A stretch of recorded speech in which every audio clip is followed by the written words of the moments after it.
everyone. What is going on? We are back. This is the Millennial Wave, and I'm Rachel Kayleen, your host. Today, I have with me a total badass, a boss babe, right? So that's what we like to say. And she is episode 36. This is Brianne Norberg. She is an entrepreneur. She's a fitness professional, and she is the founder of Women of Sac. If you're from Sacramento and you're on Instagram at all, that's actually how I found you, because they have a great following. Not only that, they have a great page, and it really embodies what you guys are all about. So thank you for being on the podcast. Absolutely. Thank you for having me. I'm just loving this process already. You're a great host. I'm learning from you right now. This is great. I'm excited. I love it. It's like, this is a good collab, because I'm excited to learn from you. And then the fact that you're learning from me means a lot. Yeah. So I definitely appreciate it. I'm a little nervous too. I just got nervous. I'm like, whoa, what is this feeling? She didn't know we were going to be on camera either. Yeah, well, I'm past that now. Okay, good. This is the real me. You're getting the real me. Yeah, that's the best you to get, right? Yeah, that is so true. Very true. I love it. Cool. So talk a little bit about what you were doing before Women of Sac, just for like a little context to maybe people that don't know about your movement, or, you know, what exactly you guys are about. Sure. So before Women of Sac, currently I'm a personal trainer. I've been a trainer for 5 years. My brand is Warrior Women Fitness. So my whole world revolves around building women up through physical fitness, through strength training, and truly just building the confidence of my women. And so I always, as an entrepreneur, I've been an entrepreneur since I could remember. I've always wanted to create and own my own thing and be my own boss. So throughout the years of living my life, I experience what I call as many midlife crises, where I just am seeking fulfillment. I get to this stagnancy and it freaks me out. It seriously terrifies me to just sit and not be creating or learning or growing. So every year I go through that. I wanted to open up my own coffee shop. I wanted to make my own protein coffee. I actually did own a meal prep company called Smart Nutrition Meal Prep. So I've just constantly been trying to create jobs out of these ideas in my brain. So the training has been the one solid, reliable position that I've been in the last 5-6 years. And it's allowed me for tons of flexibility. And I've developed a lot of great skills through training and through developing relationships and helping these women build confidence and understand their self-worth. So through about a year and a half ago, I was going through one of my midlife crises, and I wanted to create a platform to support local business owners, preferably women. And as a woman-owned business, I knew that this needed to be created. And so I created Women of Sac, and I reached out to this woman named Morgan Jones. She's a fabulous human. I adore her. And she was running Lady Bosses of Sac. I don't know if you're familiar with that brand. Yes. Sure. I mean, they had a bunch of events. Say one more time. Lady Bosses of Sac. Her name. Oh, Morgan Jones. Okay. She's famous. She's a famous human. A famous woman. Yeah, I've been trying to get her to speak at my events forever. But she ran this organization called Lady Bosses of Sac, and I wanted to highlight her on Women of Sac as an amazing, influential woman.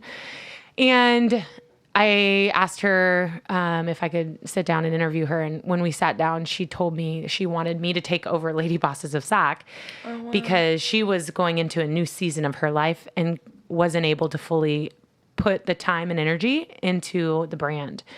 And she said, our brands really have so much in common in regards to building women up and supporting local businesses. So she said it was like an obvious merge.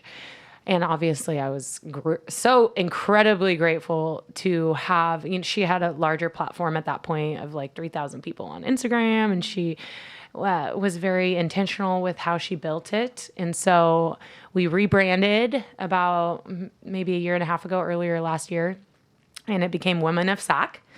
And I think, in the last year, we've put 10,000 followers on. That's nuts. That sounded weird. Not put, but we've grown to 10,000. Yeah, which is followers. insane because I honestly credit it to the name itself because it kept growing.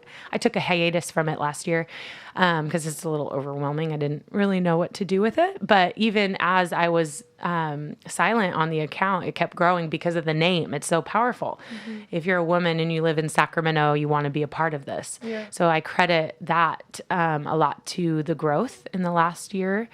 And then I'm always wondering, how can I create a business structure underneath these things? How am I able to long-term support myself and make money? Because at the end of the day, making money is a great thing. Yeah. And you can impact a lot of people if you have more money. Yep. And that's ultimately what I was envisioning. How can Women of Sac be an actual profitable company where we can make a larger impact in the city? So then I started researching membership-based structures, and I noticed how successful those were. So I was like, I can do this. That's something that I can do. I have a large following already, and so I partnered up with a website developer who's super talented and creative, and I'm sure you've seen the website. It's phenomenal.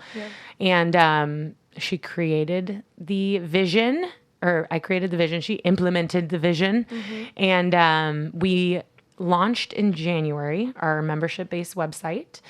How long did that whole process take regarding the website and building it? And she was pretty quick. I think it took a couple months. Okay. Yeah, it wasn't a lengthy process. We knew we had a huge event in January, so we needed it to be done by our event because we announced it at brunch, and then we gave out like discounts on memberships and stuff. So we needed it to be fully functional. Yeah.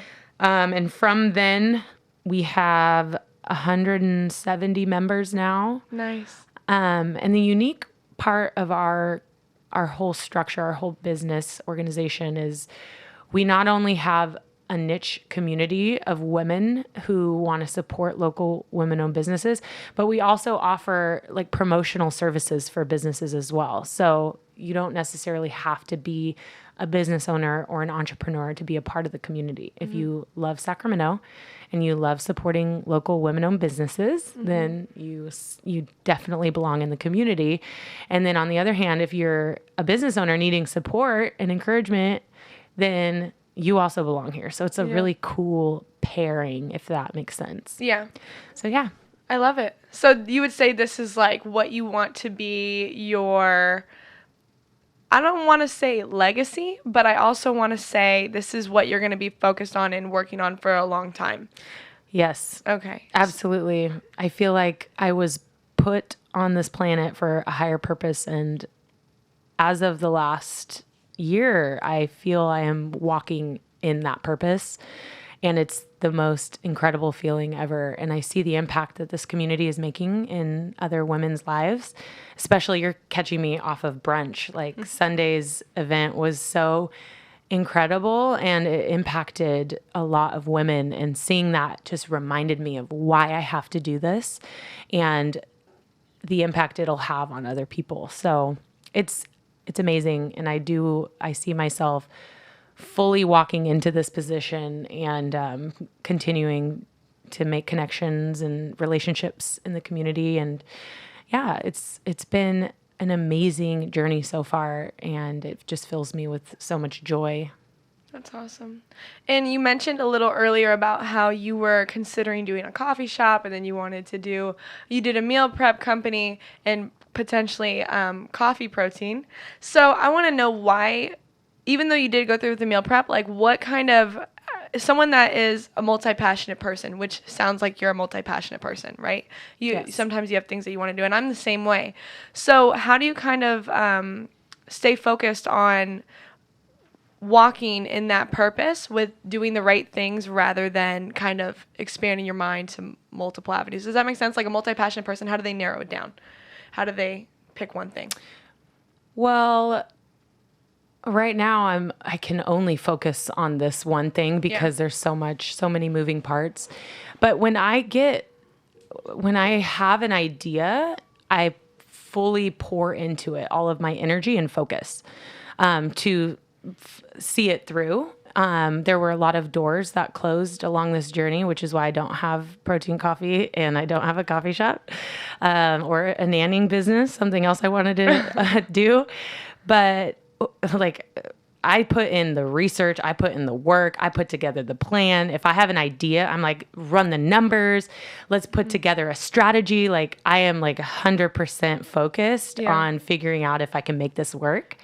And then if I can't, then I'm like, okay, well, door closed. That's okay. That's no longer, I'm going to pursue that. For instance, like 2 years ago, I wanted to open up my own gym. I put together a business plan. I was trying to get a small business loan. I walked a building. I was going to try to get into this building off of Chase Street, and it was beautiful. And I saw the vision, and I had everything like planned out to walk into this role as a gym owner. And then I got denied for a business loan.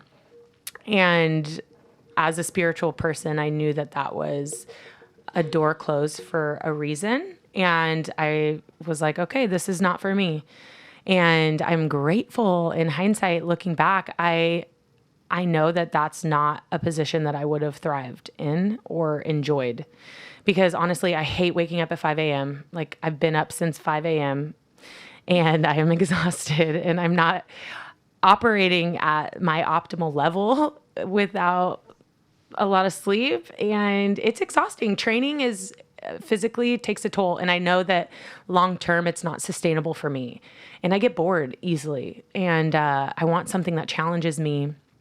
And training is beautiful. And I'm so grateful for the position that I've been given and the opportunity to work on other things.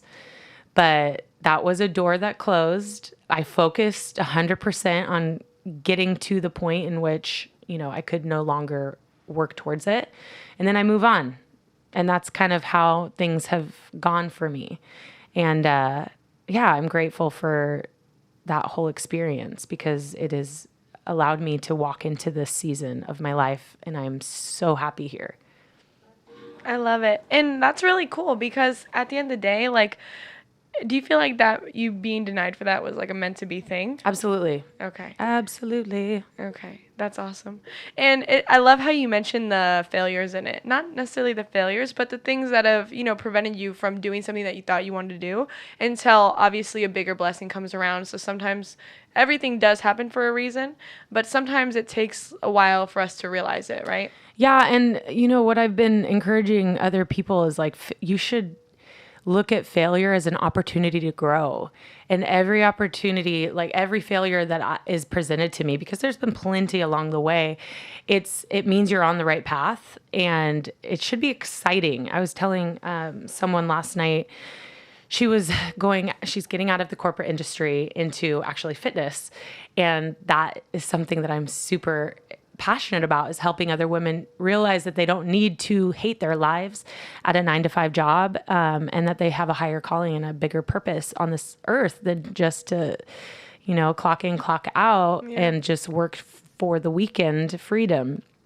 And I told her, like, you have to understand that each failure that you come across, it's going to develop you as a woman. It's going to allow you to grow and get stronger. And then you're able to see more opportunity as you move through it.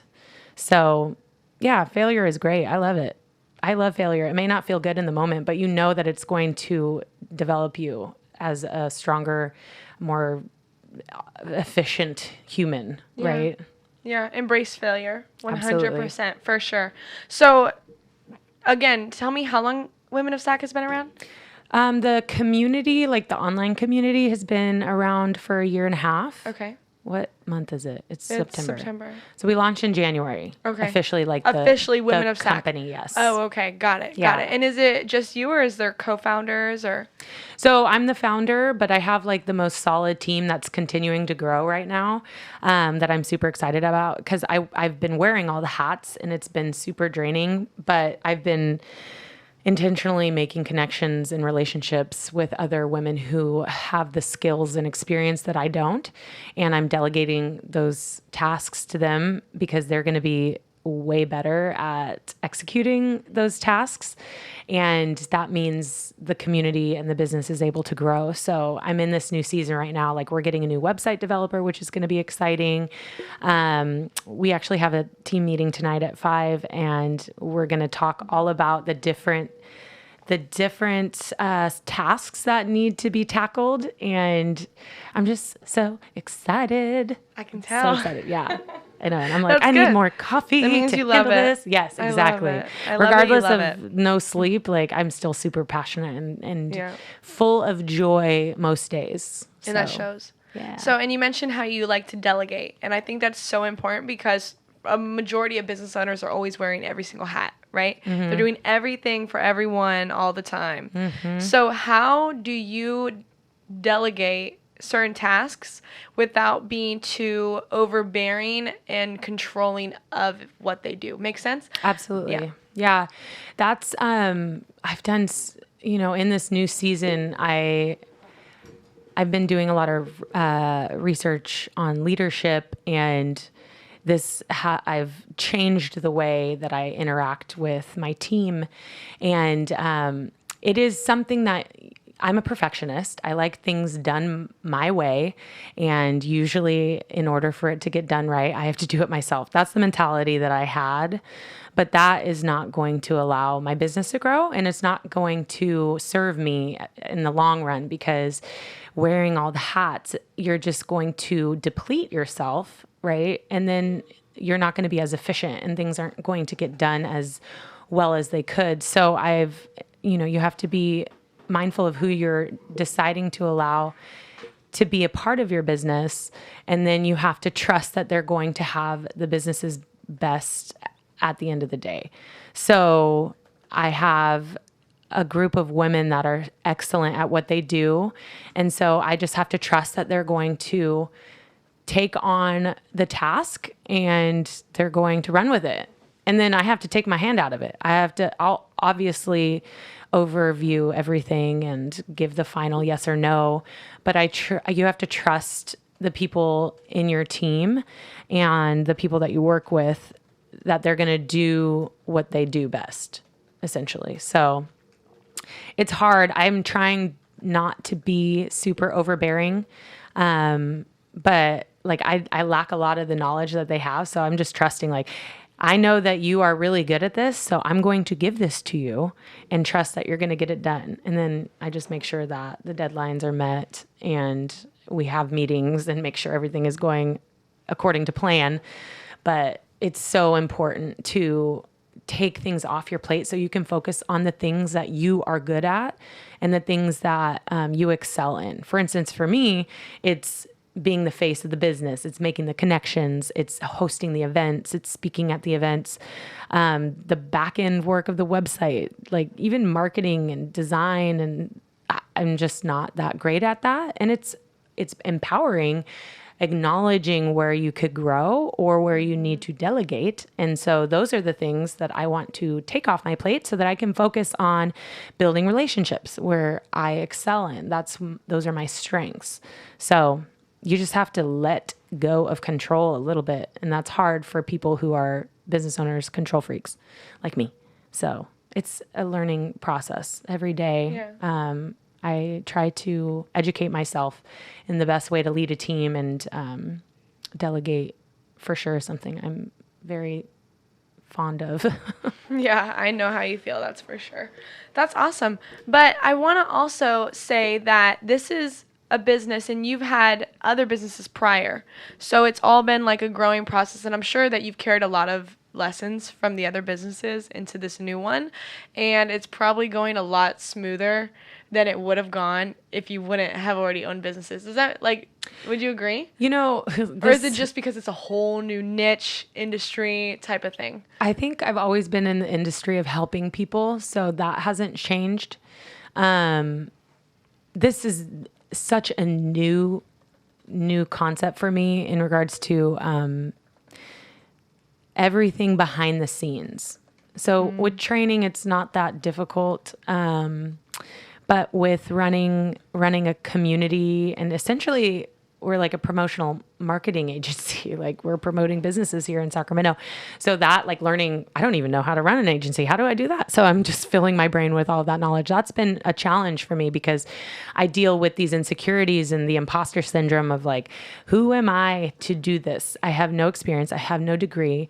But I immediately check that. I think what has helped me in my past careers, which are like training, and I was a nanny for like 7 years, is as an entrepreneur, like there's no stability. There's no stability financially. You don't have, an IRA, or you can get an IRA, but you don't have all of the benefits of a corporation. Fallbacks. Right, Yeah. exactly. But I've never had them. So never having those things, they'd be great, but it's not something that I lose sleep over. Yeah. I know that I can create them myself, and I have an amazing team that's going to help me put those things into play.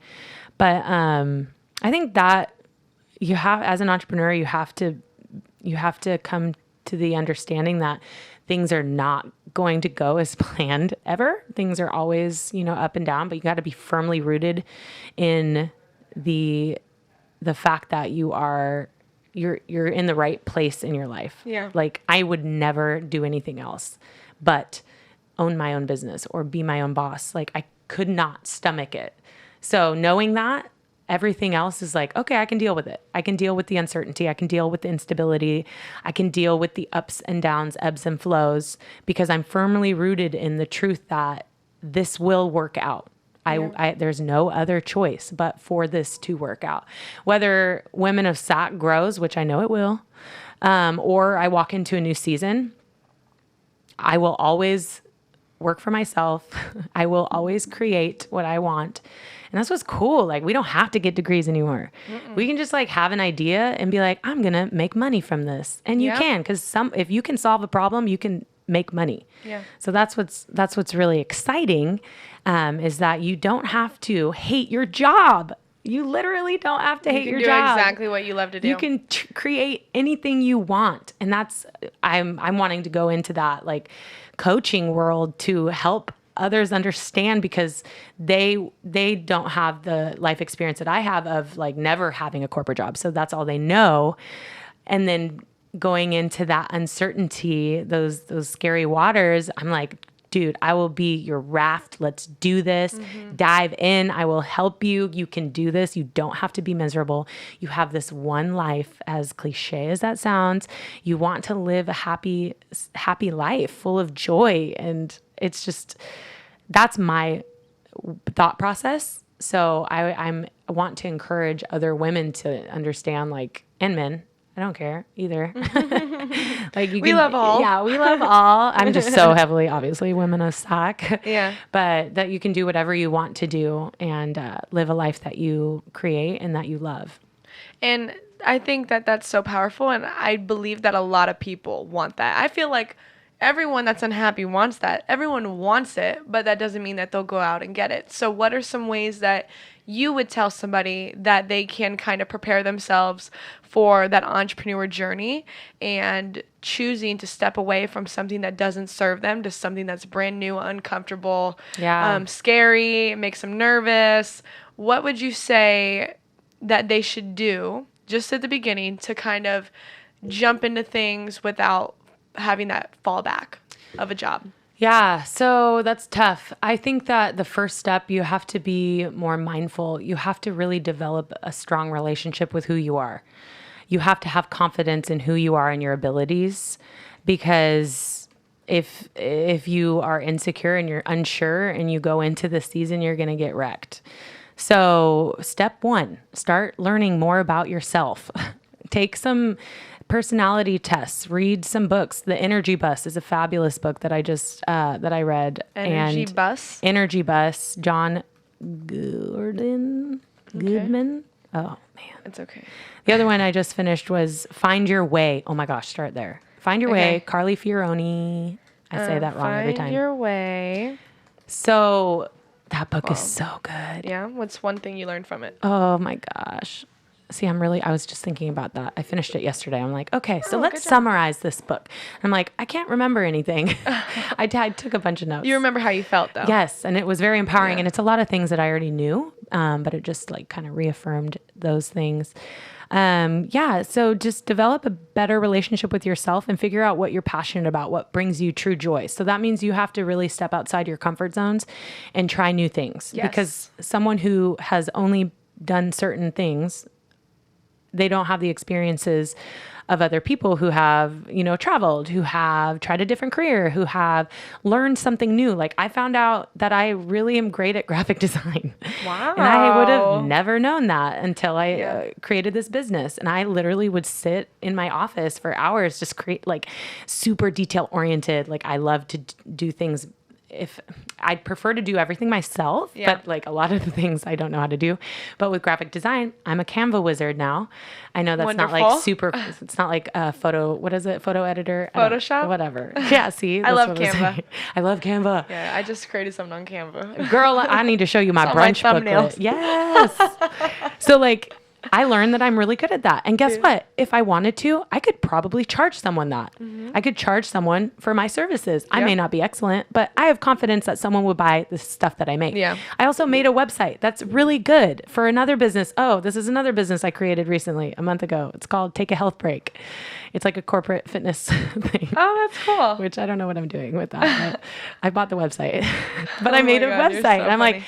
you need to push yourself outside of your comfort zone in order to see what you're actually good at. Mm-hmm. And it's really cool because there's so many different things you can try and figure out that you love to do it. And somehow you can create a business around that. Yes. Somehow, some way. If there is a problem that you can solve, that's why I've been doing that every day is like, okay, where are the problems? We want to celebrate problems because that means that there is a solution that you could create. And then you can create a business around that. I just read that. That was in Find Your Way. See, it just comes naturally throughout the day. I love it. But it's like, oh, it's so true. Like if you see that there is an issue, that's how things are created. That's how, things develop. And there's just innovative people out there whose brains already work that way. So, okay, so let's see. Find yourself, do something outside your comfort zone, and then educate yourself as much as you freaking can. And this is a new thing for me. I mean, I'm all for reading, but over the last year, all I do is read like self-help books, all of the above. Cause like I want to get into the self-development realm. And so I was like, okay, I should read these books so that I get some tips and tricks and see how these people talk. Yeah. And then I'm like, oh, I'm developing as a person by reading all of these books. This is great. And I listen to a ton of podcasts and, I just try to learn as much as I can. And I look for opportunities where I'm able to be around other people who are extremely knowledgeable in whatever they may be pursuing. So surround yourself with people who are way smarter than you. Yeah. Like if you're the smartest person in the room, you're in the wrong room. Yes. You need to intentionally surround yourself with the high performers, the people who believe in you, who want to see you grow, who want you to push yourself, who encourage failure so that you're able to grow and develop as a human. So that's another thing that I would recommend. And these are all things like, all this stuff is free, you know, unless you buy a book, then it's like super cheap on Amazon. Yeah. I'm realizing Amazon is like my new best friend for books. But yeah, that's what I would. That's how they encourage. started. Yeah, exactly. So those are all things that you can start now before you decide to quit your corporate job, right? Yeah. Like all of this will help you build confidence in the new journey that you're going to pursue. Absolutely. Absolutely. Did that answer your question? No, it did. And I think that's a great thing to leave with people because at the end of the day, you have to get your mind right first and you have to know what you want, because if you don't enjoy what you're doing and you know that what you're about to invest all your resources, money, and time in isn't what you can wake up and do every day with a smile on your face, even through the bad times, you still know that you wouldn't give it up for anything, then you're going to quit. Period, point blank, like you know it. So I feel like just being prepared to fall on your face and fail is even more it'll help you even more. Even though you know it's going to be tough, if you know it will be, you're more likely to stay around rather than thinking that everything's going to work out great. Yeah. And you just have to always fall back on like your why. Like, why are you doing this? Are you doing this for your family? Are you doing this for your creative potential? Are you doing this because you don't want to build someone else's empire? Like, always remember that through the failures, through the ups and downs. Remember your why. Like, my why is I don't ever want to work for someone else. Yeah. So that is what pushes me forward. And I know that like I said, I'm called to a higher purpose, and I need to continue to push myself and grow on that path. So I just keep remembering that you got to check yourself, remind yourself daily, like give yourself pep talks. It may be hard, and it's supposed to be hard. You know, this journey isn't just for the faint of heart, right? Like it creates strong, resilient people. And that's, I just listened to an Ed Milet podcast last night, all about resiliency and how someone else who is more educated than you, more talented, has these skills and abilities, but lack the resiliency will fail, and you will succeed because you are more resilient. And when you got knocked down, you got back up and you pushed forward. And resiliency is a huge characteristic in this journey. So exactly. Yeah. Love it. You guys, she is a beast. I sound like a beast right now, too. A pretty beast. She doesn't. Don't lie to me. Goodness. Just kidding. So tell these people where they can find you and Women of Sac. Sure. So on Instagram, @Women of Sac. And you can find the Women of Sacramento on Facebook, womenofsac.com. My Instagram, my personal Instagram is Bri.Norberg. And on Facebook, Brianne Norberg. Norberg. Yep, there you go. Cool. That is me. Awesome. And then last but not least, is there any type of opportunities that you currently have in your life where people can reach out to you, attend your events, potentially help you in any type of way, work with you? Is there anything like that available? Oh my gosh, yes. I am such a coffee freak. Like, I would love to meet anybody who wants to meet me for coffee so that I can pour back into you and I can see how I can get you connected into our community, because we welcome all women in all walks of life. And everybody listening has a talent and a skill. And I would love to learn more about that and see if we can do some type of collaboration or partnership. Or we love volunteers. Oh my gosh. We love our team. We love people who want to help the Women of Sac and just be a part of this wonderful growing community. Awesome. Love it. All right, guys. You guys heard it. You heard her. Hey. Yay. Thank you so much for being on the podcast. Yeah, thank you guys for tuning in.